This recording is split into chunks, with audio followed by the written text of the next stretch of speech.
Hello, स्वागत छ तपाईहरुलाई मेरो भिडियोमा।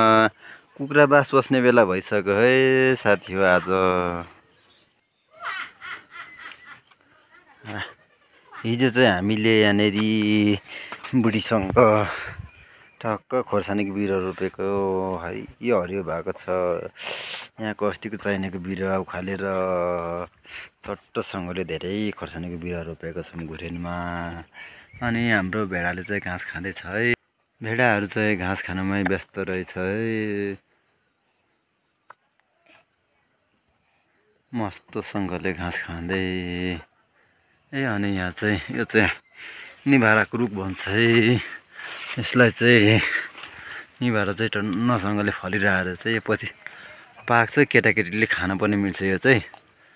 अनि भित्र चाहिँ गम हुन्छ के, गुलियो हुन्छ। त्यो चाहिँ ठुलो मान्छेले खाँदा पनि हुन्छ। यसको चाहिँ रक्सीहरू पनि पकाउँछन् मान्छेहरूले। अनि यसको चाहिँ उखुरुखै भरि छ। अनि यसको पात चाहिँ यो यस्तो हुन्छ। अनि यसको चाहिँ केटाकेटीले खाने। अनि सुँगुरलाई दिनु पनि हुन्छ रक्सी पार्नु। अनि यसको दाना गाई भैँसीलाई दिनु पनि यो चाहिँ एकदमै उपयोगी चिज।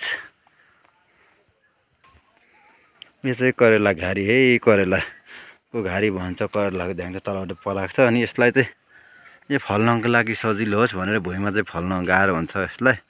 अनि ठाङ्ग्रा लगाइदिएको यी बाँसको यो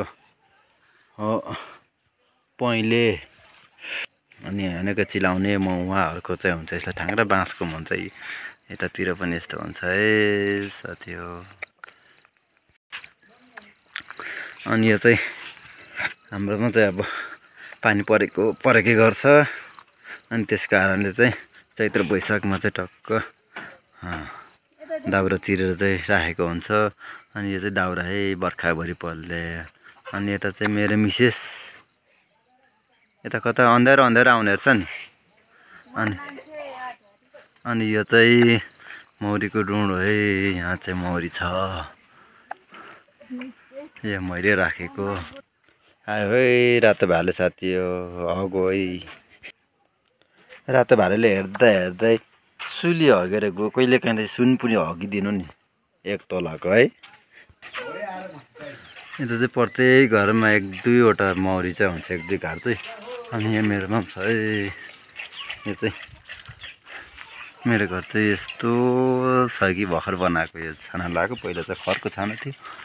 अनि यो माथि चाहिँ हाम्रो तारेभिर। ओहो हो हो आकाश यस्तो छ आजको दिन।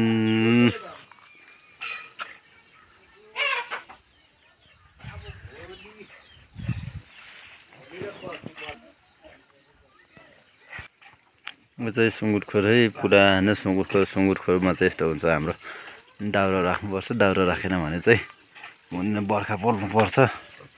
झरी बादल। अनि हाम्रो विशाल भाइको है यो चाहिँ सुँगुरखोर उसको छोरीको लुगाहरू रहेछ। अनि त्यहाँ चाहिँ विशाल भाइले दुईवटा मौरी लिएर राखेको छ यहाँनिर। दुई घार मुडे घाटमा। आज चाहिँ साँझ परिसक्यो है। आसमा, हेलो आसमा, हेलो आसमा। आसमा भिडियो बनाएको भनेर थाहा पाएर उता लुक्दो रहेछ है। लज्जालु। हाम्रो गीता भाउ चाहिँ लाजले भागिसक्नु है। बोइ भिडियो बनाउँछ भनेर सानो बुनी उता गइसक्यो। गीता भाउ चाहिँ आलु खनेर भए रहेछ। खाऊ खाऊ।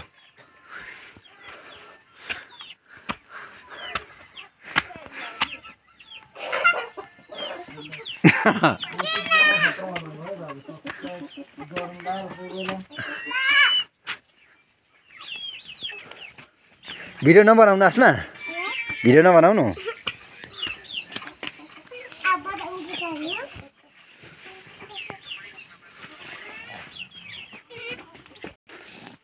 हेलो हेलो हेलो अनुजा बुनु के छ खबर? घाँस काटेको?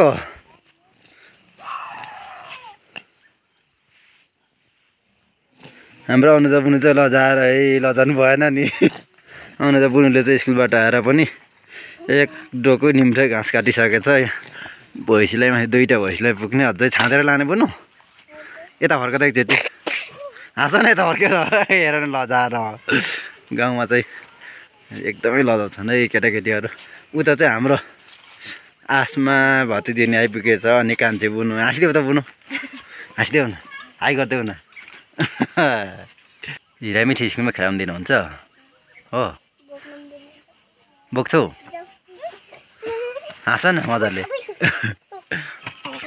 विशाल भाइले करेला रोपेको एकदमै खतरा भइसकेछ करेला चाहिँ फेरि ठाङ्ग्रो थप्ने बेला भएछ खिरा हेर त यो चाहिँ अनुज बुनु लजाएर आरोग्य पक्रेर कान्छालाई पक्रेर अनुज यता कान्छी बुनु हाम्रो अनुज बुनुहरूको चाहिँ मकै पहेँली लगाएको रहेछ यसपालि अगुवा सबै हो मस्तसँगले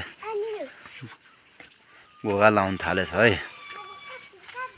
पहिला चाहिँ यहाँ घर थियो एउटा मतान थियो त्यो चाहिँ अहिले भूकम्पपछि भत्किएर अहिले चाहिँ माथि सरेर जानुभएको छ है त।